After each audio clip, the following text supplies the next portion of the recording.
voltaremos a anos de má memória para todos, em particular para os jovens portugueses. O nosso governo não nos forçará a um processo de destruição de sonhos e projetos, criando todas as condições para que qualquer jovem tenha a oportunidade de implicar a sua energia transformadora no seu país. Bom dia, nós somos a Rosa Mecânica, meu nome é Henrique Canha, à minha direita Bruno Martinho e à minha esquerda Diogo Vintém. não dá mais à esquerda que o Diogo Vintém, por isso é que ele está ali. Connosco a Joana Sá Pereira, deputada pelo Partido Socialista, que temos a honra de entrevistar hoje. Muito obrigado, Joana. Como é que tu estás? Bem, obrigada, espero que vocês também. Antes de mais, felicitar-vos pelo arranque no 5 de outubro da vossa nova plataforma. Eu desejo longa vida e espero que de facto venham mudar o panorama político português da nossa geração. E desejo as maiores felicidades para esta vossa aventura. Joana, antes de mais, queres-nos falar um pouco do teu percurso político? Como é que entraste para a JTS? Quem são as tuas referências políticas? Eu entrei para a JTS depois vivi intensamente as eleições autárquicas de 2013. Antes disso já tinha alguma proximidade com o Partido Socialista, identificava-me com os princípios, com a forma de fazer política e designadamente com a forma próxima com que lidava com os problemas das pessoas, e isso a mim ia-me naturalmente fascinando e envolvendo nas mais diversas formas. Mas a verdade é que me envolvi de forma bastante ativa nas eleições autárquicas de 2013 e decidi que esse seria o passo para formalizar o meu vínculo, a minha ligação com a Carta de Princípios, quer do Partido Socialista, quer da JTS. Aliás, eu escrevi-me em simultâneo e desde aí o percurso tem sido mais ou menos esse. Acho que o Partido Socialista tem desempenhado um papel absolutamente central na forma de fazer política em Portugal. Não é de agora, é bastante estrutural a forma como tem resolvido e lidado com os problemas das pessoas. O cunho da arquitetura da democracia portuguesa deve-se muito ao papel do Partido Socialista ao longo dos anos, o papel transformador da nossa sociedade. Foi, aliás, o promotor de importantes reformas estruturais para o país que nós hoje sentimos. Eu acho que é difícil não nos identificarmos com esta forma de fazer política. Eu sou suspeita, não é naturalmente ao dizer isso, mas acho que é fácil criarmos uma empatia pela forma como o Partido Socialista e como os nossos camaradas, até na militância de base, fazem política junto das pessoas. As minhas maiores referências... Enfim, há uma referência que eu acho que é incontornável para qualquer socialista, que é o nosso fundador, o nosso construtor da democracia, um europeísta convicto, que é o nosso Mário Soares, cujo papel transformador do nosso país é absolutamente inquestionável. Mas acho também, e acho que esta é também a nossa grande motivação, de novas referências políticas que foram aparecendo e que também estão a ajudar a continuar esse trabalho que Mário Soares iniciou. Em primeiro lugar, o nosso primeiro-ministro, o nosso António Costa, que é o obreiro desta grande forma de fazer política e da recuperação desta confiança dos portugueses nesta nova política, nesta nova fase política, mas também políticos mais jovens como o Pedro Nuno Santos, que foi, aliás, cabeça de lista na lista que me elegeu aqui para a Assembleia da República, que também tem tido uma importante participação política e tem ajudado também a transformar a nossa sociedade. Diria que estas são as três referências em diferentes gerações que me guiam e me orientam neste percurso político. Joana, és a deputada mais nova, mas também és mulher. Normalmente, na nossa sociedade, presumimos que há desvantagens. Como é que te sentes como mulher jovem política? Qualquer pessoa que entra com menos de 30 anos para a Casa da Democracia, que é uma casa profundamente com tradições muito, muito vincadas e, portanto, ainda com algumas coisas que eu acho que carecem de profundas mudanças, eu acho que esse é um sinal, independentemente do género, já por si diferenciador no bom sentido. E isso traz-nos um grande desafio, que é, no fundo, de provarmos que a idade não é um obstáculo, mas que é sim um sinal de frescura e de novas ideias e de uma forma diferente de interpretar a política na nossa geração. E eu acho que o nosso desafio é exatamente esse, se calhar, em relação aos outros deputados menos jovens, é o de facto termos que provar que estarmos aqui é também um sinal diferenciador para a democracia. O ser jovem e ser mulher, enfim, quer dizer, não sei se é um entrave, o género é naturalmente, há uma natural evolução naquilo que foi a participação política das mulheres desde os anos 60, 70 até agora, e acho que as mulheres têm também provado que merecem estar na vida política, não só por serem mulheres, mas porque de facto são seres humanos e desempenham um papel extraordinário e importante na nossa política portuguesa. E portanto não gosto muito de colocar a questão no género e que isso é um obstáculo. Acho que temos feito caminho, um caminho muito importante para que o género não seja o obstáculo, mas que seja também um sinal diferenciador. Certo. Não estavam a fazer um sinal. Não, eu estava a fazer sinal a eles porque apanhei um bocadinho que era quando passei e disseste que era uma casa conservadora. Sim. Conta-nos mais. Enfim, isso vê-se nos plenários que nós podemos assistir, há certas tradições enraizadas, não é fácil trazer modernismo e trazer inovação para a Assembleia da República. Aliás, isso vê-se logo, é um sinal, enfim, é um pormenor, mas é um sinal que de facto as coisas precisam mudar. Nós temos um canal que é a RTV. Não sei se vocês já experimentaram ao fim de semana tentar, enfim, se calhar vão ver aqui coisas que me interessam e não têm emissão. Às vezes, muitas vezes não têm emissão, e quer dizer, se nós queremos que as pessoas sintam proximidade com os políticos que elegem, nós também temos que dar um sinal de que queremos estar próximo das pessoas e de inovação. Enfim, isto são tradições que acho que ainda não mudaram, esperemos conseguir alterar para que de facto não sintam que esta é uma casa só de alguns e é uma casa de todos. Certo. Em abstrato e globalmente falando, e é assim um bocadinho agora, nós fazemos o suficiente pelas mulheres em termos de proteção da maternidade? É óbvio que não. E a prova disso é, de facto, a idade cada vez mais tardia com que as mulheres decidem ser mães, ou até o sonho adiado de muitas delas de não quererem constituir família, mas isso digamos que é um tema que está muito ligado a um tema ainda mais profundo, que é a questão do trabalho, não é? De facto, hoje, para darmos esse passo, precisamos ter uma consolidação laboral e uma estabilidade que hoje é difícil de conseguir. Temos bons passos nos últimos anos, mas ainda não atingimos o sinal de estabilidade que é necessário para podermos pensar nesses objetivos pessoais. Acho que estamos a deixar de lado esses projetos pessoais porque estamos demasiado envolvidas nos projetos profissionais, porque é mais difícil ser mulher no mercado de trabalho, isso é óbvio, a todos os níveis, e isso também nos tira depois a outra parte pessoal, e sim, estamos a adiar e é difícil. Sentes que há desafios que tu tens de ultrapassar que os outros deputados da JS não têm? Diria que não. Por acaso acho, até aproveitando a pergunta, temos uma equipa bastante, gosto de falar em equipa porque é um trabalho também de grupo e conjunto, bastante diversificada, que atua em várias áreas. Nós estamos distribuídos praticamente em comissões distintas, o que também permite à JS ter uma posição pública e política em diferentes áreas, nas finanças, na educação, na juventude, nos assuntos constitucionais, nas autarquias locais, na cultura, e portanto conseguimos estar envolvidos em todas as grandes áreas e em praticamente todas as comissões, e aliás isso não distingue nenhum de nós, pelo contrário, acho que só traz a riqueza à equipa e à estrutura, é uma mais-valia. Uma ideia muito socialista de trazer valor em coletivo. Exatamente, muito socialista mesmo. Há pouco falavas de aproximar os cidadãos da política, e eu queria fazer uma pergunta, tendo em conta que és parte da JS. Achas que a JS tem feito o suficiente para reaproximar os jovens dos partidos políticos numa altura em que se fala tanto afastamento entre eles? Olha, Diogo, eu acho que nenhuma estrutura pode, não só a JS, agora num plano mais político, nenhuma estrutura pode dizer que fez o suficiente, quanto muito pode dizer que fez o possível e o necessário para que isso não tivesse acontecido. Agora, obviamente, quando sentimos um certo afastamento da política, não podemos dizer todos que fizemos o suficiente, não fizemos. Agora, temos feito caminho, eu não compro aquela ideia de que os jovens são desinteressados na política. Uma coisa é eles serem desinteressados, outra coisa é não sentirem proximidade connosco. São coisas completamente distintas. Eu acho que os jovens estão interessados na política, a prova disso é a forma como se envolvem nos movimentos inorgânicos que os catapultam para lutas novas e para causas rejuvenescidas, mas a verdade é que nós temos uma grande missão, que é renovar este contrato de confiança entre representantes e representados. E como é que o fazemos? Como é que o fazemos?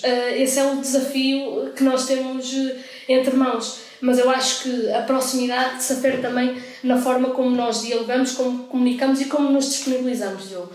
Nós não podemos querer encarar esta missão de sermos deputados fechados num gabinete ou aliados daquilo que são os problemas que nos batem à porta. Acho que isso aí então seria mesmo contribuir para que esse desencanto permanecesse. Acho que a forma que nós temos de combater esse desencanto é ir ter com as pessoas, é estar ao lado dos problemas das pessoas, é ajudar a resolver. Hoje pode não ser possível resolver a totalidade, mas darmos pequenos passos para ajudarmos a melhorar a vida das pessoas. É a única forma que as pessoas têm de acreditar em nós, é sentirem que nós estamos a ser verdadeiros na forma como fazemos política. O grupo parlamentar do PS, o teu grupo parlamentar, tem 8 deputados. É uma... Agora estavas atenta. Da JS são... 7. Parece-me que a juventude está subrepresentada.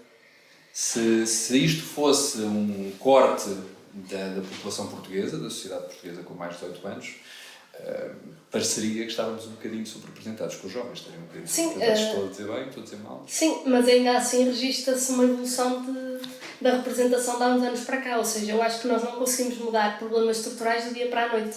É um caminho que se vai fazendo. E provar às gerações que viram a seguir à minha que o trabalho que nós fizemos é recompensador e que quem virá a seguir a nós terá mais oportunidades que a nossa geração teve. E esse caminho só se constrói com as gerações atuais. Nós temos que provar que merecemos estas oportunidades de representar o povo português aqui no Parlamento. Muito bem. Joana, tu tens sido uma voz muito crítica do sistema de previdência que os advogados, solicitadores e agentes de execução estão sujeitos. E muito graças a ti, a JTS passou a defender a integração da Caixa de Previdência e Segurança Social. Quem é que beneficia com este sistema? Quem é que sai prejudicado? Olha, Diogo, quem sai prejudicado são essencialmente os jovens e os mais novos que entram na carreira da advocacia e da solicitadoria. Porque, de facto, sentem que estão a contribuir para um sistema que não tem contrapartida, é um sistema que não tem caráter assistencialista. Em síntese, é um PPR, como eu gosto simpaticamente de lhe chamar, porque, de facto, nós estamos a descontar para ter, eventualmente, um benefício futuro quando, de facto, pusermos um termo à nossa carreira profissional. Só que isto é assim desde o Estado Novo. E convenhamos, desde o Estado Novo até agora muita coisa mudou, mas o sistema manteve-se.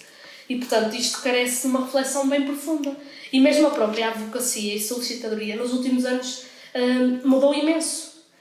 Nós temos uma proletarização preocupante na classe, temos uma grande quantidade de advogados inscritos no sistema de acesso ao direito, os chamados oficiosos, no fundo que são pagos pelo Estado para ajudar pessoas que têm dificuldades financeiras, e todas estas mudanças dos últimos anos não foram acompanhadas de contrapartidas do sistema.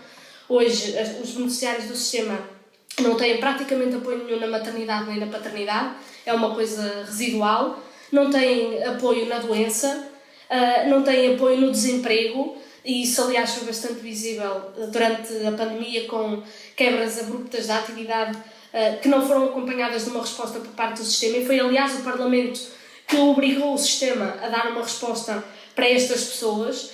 E, portanto, quando há um desfazamento e um desligamento entre o sistema e os seus beneficiários, é algo que nos obriga a pensar sobre o que futuro é que queremos para estas pessoas. Nós conhecemos casos dramáticos de pessoas que ficaram sem receber e que passaram imensas dificuldades, profissionais que deixaram de ter trabalho, obviamente porque a crise acentuou estas dificuldades, e que alguns deles tiveram que recorrer à ajuda para não passar fome. E são estes exemplos que nos têm que obrigar a pensar o que é que nós podemos fazer para mudar isto. Estar como está não é solução. E nós temos feito todas as pressões, quer junto do Ministério da Justiça, quer também junto da CEPAS, para obrigar o sistema a transformar-se. A ideia de integrar na segurança social, enfim, há dois caminhos possíveis para se resolver este problema, que acho que começa a ser consensual, que todos reconheçamos. Ainda bem que muita gente depois veio à boleia da JS reconhecer que o problema existe. Mas há essencialmente dois caminhos. Ou a Caixa se transforma profundamente, criando uma resposta nova para estas situações que eu identifiquei que neste momento estão em completo desamparo. Ou dois, se incorpora a Caixa, os beneficiários da Caixa, no sistema de segurança social. Enfim, foi isso que aconteceu com os jornalistas e com os bancários em 2010 e 2011, e, portanto, o sistema que eles tinham passou a ser uma espécie de um PPR facultativo para quem naturalmente quisesse descontar.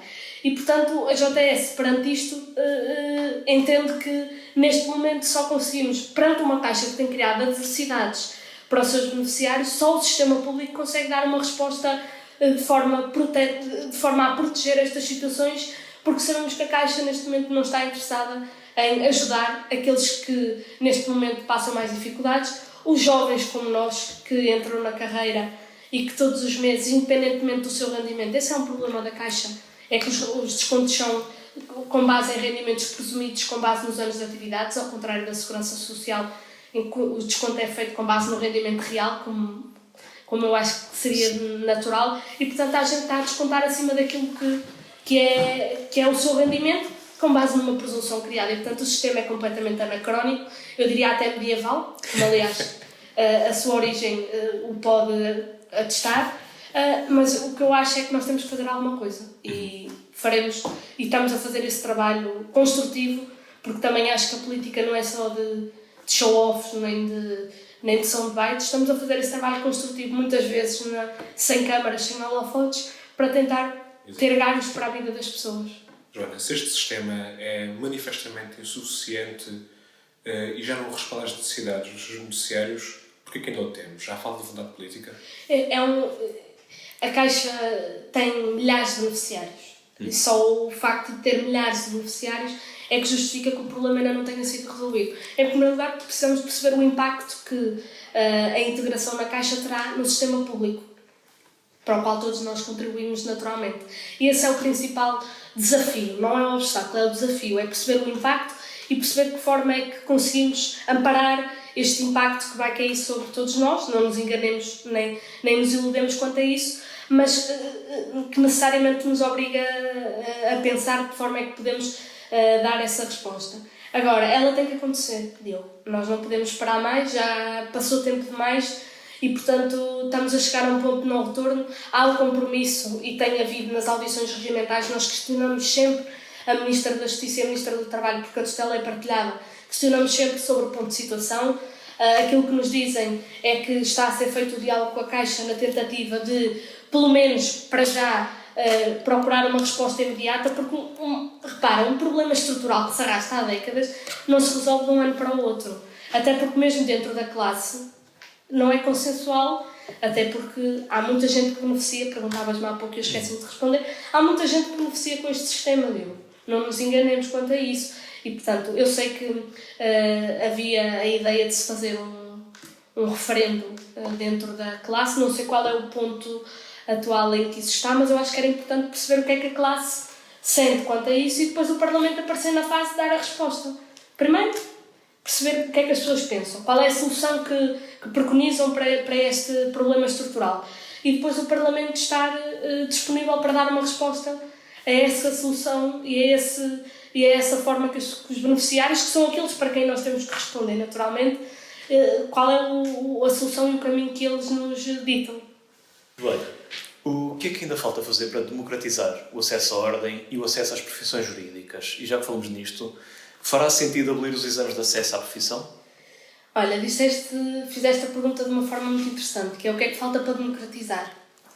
Isso pressupõe que o acesso ainda não está totalmente democratizado. E convergimos nesse diagnóstico. A verdade é que a própria JTS tem liderado essa luta e aquilo que nós temos vindo a assistir ao longo dos últimos anos é que muitas ordens profissionais têm interesse em que o interesse corporativo prevaleça sobre o interesse público e a missão de serviço público que elas desempenham, em prejuízo para o cidadão, que é utilizador e beneficiário, muitas vezes, dos serviços que os profissionais das ordens desempenham. E nós não podemos desligar isto da questão principal, que é o direito fundamental à escolha do livre e ao livre acesso a uma profissão que todos nós temos. E esta é a principal questão que nos obriga a pensar o caminho que queremos percorrer daqui para a frente com as ordens profissionais. É importante dizer, Henrique, que nós não fomos contaminados por nenhum episódio, nem por nenhum tipo de acontecimento que nos obrigasse a pensar no papel das ordens. Não é verdade. A JS, há precisamente cerca de 1 ano e meio atrás, colocou na agenda política discutir o papel que as ordens desempenham e de que forma é que se podem tornar mais corporativas. E é esse caminho que nós temos vindo a dar sequência. E chegámos a um ponto em que sim vale a pena pensar o que é que é preciso fazer mais para que mais nenhum jovem como nós tenha que pôr o sonho profissional na gaveta. E eu acho que essa é a grande missão que nos tem que guiar na relação com as ordens profissionais. Nós não queremos criar nenhum tipo de atrito, nem lei da rolha, como alguns injustamente lhe chamaram, às ordens profissionais. Nós não questionamos o serviço público e o interesse público que as ordens profissionais desempenham. Aquilo que nós questionamos é o interesse corporativo que algumas pretendem fazer prevalecer sobre o interesse público e com isso criam acessos e barreiras e obstáculos absolutamente injustificados que criam entraves quer do ponto de vista da concorrência, mas quer também ao livre acesso e à escolha da profissão, como eu dizia há pouco. E precisamos de fazer uma reforma na questão do acesso às ordens profissionais e creio que, aliás, isso a muito breve trecho vai acontecer. O Grupo Parlamentar do Partido Socialista também tem feito esse caminho. Nós iniciámos um conjunto de audições públicas, ouvimos todas as ordens profissionais, ouvimos todos os representantes do setor, associações de estudantes, fizemos mais de 30 audições públicas, no sentido de perceber quais é que eram as necessidades que as ordens profissionais pretendiam ver incluídas numa reforma e qual é que era o caminho que ainda podíamos fazer. E a reflexão conjunta ainda está a ser maturada dentro do grupo parlamentar, mas acho que há caminhos e objetivos que nós já podemos assegurar, que é aquilo que vocês há pouco diziam. Não podemos admitir que uma ordem profissional seja uma duplicação de avaliações e de formações daquelas que nós trazemos nas universidades. Se nos exigem uma licenciatura, por exemplo, em Direito, não faz sentido que estejam a replicar aquilo que foi dado na licenciatura em Direito, em prejuízo, naturalmente, do candidato, porque a isso somam-se emolumentos absolutamente e taxas desproporcionais e um atraso na entrada no mercado. E quanto a isso, para nós é absolutamente claro que é importante acabar com a duplicação da avaliação e da formação que é dada entre as ordens e as universidades. As ordens não são prolongamentos de ciclos de estudo. Não foi para isso que foram criadas. As ordens servem para fazer a transição entre aquilo que foi a formação académica e o desempenho da missão de interesse público que os profissionais têm que desempenhar caso consigam entrar na ordem. E, portanto, não são mais uma escola de formação como alguns pretendem que sejam. E esse para nós é absolutamente claro. Assim como é claro que hoje, para pagar 2.000 euros para se ter uma carteira profissional é absolutamente inqualificado. Nós estamos a criar barreiras, não só formativas e de habilitação, mas também barreiras económicas. Porque, obviamente, a quem isto vai doer é aqueles que menos têm, que não podem ser amanhã médicos, advogados, biólogos, economistas e um sem número de profissões, porque têm de pagar altas taxas para poderem entrar na ordem. A isto soma-se, por exemplo, muitas delas terem dificuldade em reconhecer habilitações académicas de outros países, aliás, com as quais as nossas instituições de ensino têm protocolos e o nosso país até tem convenções internacionais, para criar mais um obstáculo a que as pessoas com formação no estrangeiro não possam exercer a sua profissão cá. Assim como umas entendem que os estágios de 36 meses ou 24 meses é uma coisa perfeitamente aceitável quando nós já fizemos 4 e 5 anos e 3 anos de formação académica. E, portanto, as coisas foram-se acentuando de uma maneira tal que nós temos que fazer uma corrida de 110 metros de barreiras, sendo que estamos a cair a cada uma delas. E para nos levantarmos é mais difícil. E, portanto, chegamos a um ponto em que é importante clarificar qual é que é o papel das ordens. E a partir do momento em que clarificamos esse ponto, passarmos então para o seguinte, que é, então, se o papel das ordens é desempenhar uma missão de interesse público, em benefício dos cidadãos que procuram esse serviço, porque é que as ordens estão a querer introduzir entropias e obstáculos no acesso a essas profissões? Qual é que é o ganho para as ordens? E eu acho que aí a nossa resposta tem que ser mesmo absolutamente clara, que é não permitiremos barreiras desproporcionais e obstáculos injustificados a que uma pessoa da nossa geração tenha que se sujeitar. E, portanto, este vai ser o nosso combate.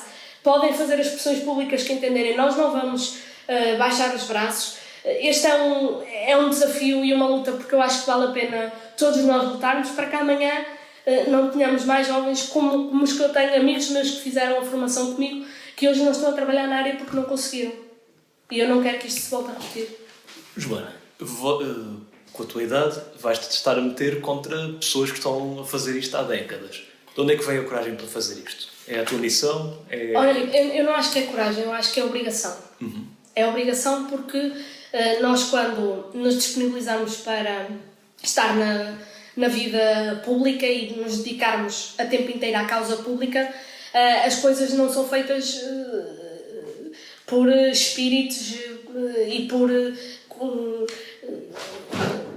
qualificativos mais ou menos elogiosos que eu te agradeço. Eu acho que nós estamos aqui por obrigação. E era aquilo que eu te dizia há pouco, se nós queremos aproximar, de facto, representantes e representados, nós não podemos ignorar que há uma série de pessoas a quem, neste caso, as ordens profissionais interessa que continuem a ser marcados com barreiras desproporcionais. E nós não podemos ignorar que temos que fazer este caminho de aproximar as ordens de quem pretende exercer, e não podemos esquecer, mesmo que se queremos de facto trazer pessoas para a política e aproximarmos das pessoas, temos que estar ao lado delas quando elas mais precisam, e é isso que nós estamos a fazer com as ordens profissionais. Nós não podemos passar ao lado daquilo que somos frequentemente abordados, de pessoas que não conseguem entrar nas ordens, pessoas que não podem exercer por coisas absolutamente hediondas, que não têm qualificativos, e por aquilo que eu te dizia, nós não podemos permitir que mais jovens ponham os seus sonhos profissionais na gaveta. Não, nós não podemos mesmo. E por isso não é coragem, Henrique, é obrigação, é mesmo obrigação. Há pouco disseste-nos, explicaste-nos, contaste-nos, não sabia, é que entraste na política mais por causa das autárquicas de há 4 anos. Não foi bem por causa das autárquicas. Não por causa das autárquicas, Formalizei no momento em que participei mais ativamente. Ok, e aproveitando então essa ligação mais emocional com as autárquicas, e como és do distrito de Aveiros, e presumo que tenha sido lá que tenhas feito Exatamente. esse primeiro tour, essa primeira missão autárquica, como é que vão correr estas próximas daqui a um ano? Vai ser um desafio enorme não só para o distrito de Aveiro, creio eu, mas para todo o país. O Partido Socialista tem um ponto de partida que é muito exigente, não é? Vem de sucessivamente cenários de superação de melhores resultados e, portanto, o nosso ponto de partida é o melhor resultado sempre. E, portanto, só por si é exigente manter. E em particular no distrito de Aveiro, que é um distrito que não é propriamente favorável ao Partido Socialista, é um distrito profundamente conservador. Nós, em 19 câmaras municipais, temos apenas 6, mas a verdade é que sentimos uma evolução ao longo dos anos. Nas eleições legislativas, que foi o último indicador, foi a maior subida do território continental, a maior subida onde o Partido Socialista teve em termos de resultados no território continental, foi no distrito de Aveiro. Ou seja, eu acho que o trabalho é feito de forma contínua e progressiva. O desafio é enorme, eu espero que consigamos pelo menos manter, mas a nossa obrigação é conseguir naturalmente que o projeto socialista consiga mais ganhos nos territórios do nosso país, em particular no distrito de Aveiro. Espero que isso aconteça. Muito obrigado por teres recebido, foi um prazer estar aqui. Nós aqui da Rosa deixamos a nossa mensagem final de agradecimento. Como disse, para já foi um gosto de estar aqui a conversar de forma sem filtros e de forma aberta convosco. Acho que é importante trazer também este tipo de política, que também nos ajudam ao nosso trabalho de aproximar o nosso trabalho, e para que as pessoas vejam qual é o nosso trabalho também, aquilo que muitas vezes é difícil. E depois, porque também é com muito gosto que vos ajuda a contribuir para este novo projeto, para o qual, aliás, já vos desejei as maiores sortes. Acho que faz falta um espaço político onde as pessoas, de forma livre, contribuam para acentuar ideias que hoje, mais do que nunca, vale a pena batalhar e pelas quais vale a pena nós combatermos de forma bastante feroz, e eu acho que o Rosa Mecânica vai ocupar esse espaço. Acho que tem todas as credenciais e preenche todos os requisitos para ser uma grande plataforma e um grande fórum de discussão política, e por isso desejo-vos a maior das sortes. Foi um gosto estar aqui convosco e, portanto, que tudo corra bem para o vosso trabalho, Bruno, Henrique e Diogo. Foi um gosto estar convosco e boa sorte para a Rosa Mecânica. Muito obrigado, João. Levanta a voz, camarada, vem cantar nossa vitória, bandeiras puras.